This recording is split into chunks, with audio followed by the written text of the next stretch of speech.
मैंने क्या गुनाह किया? आखिर मैंने तुम्हारा क्या बिगाड़ा? दुनिया में धोखा देने के लिए मेरे जैसे लड़का मिला और कोई नहीं मिला।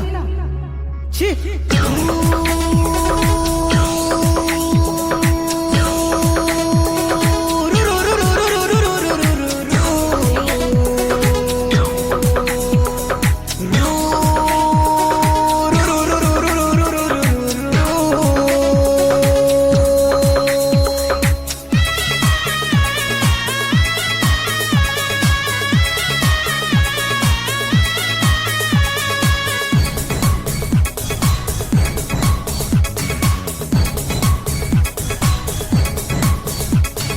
भूली गोलू रे मोते भूली गोलू,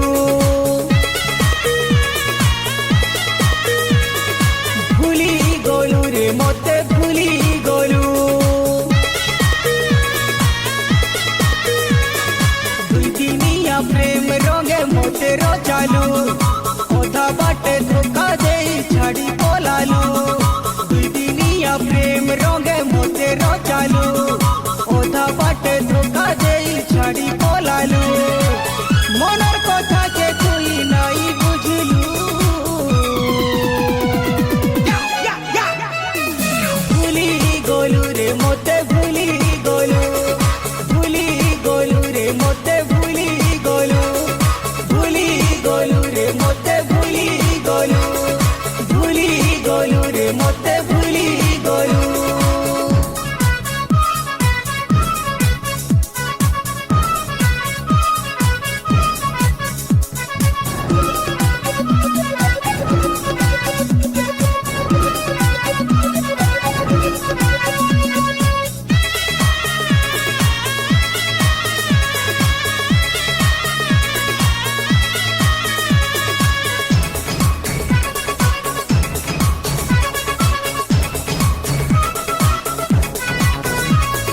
दिल के तू दिल बोली नहीं बुझलू।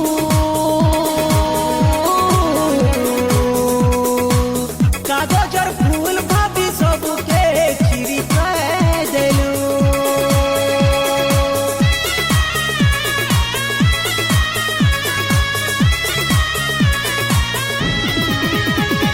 सुनर सुता रखी मोर चूना करी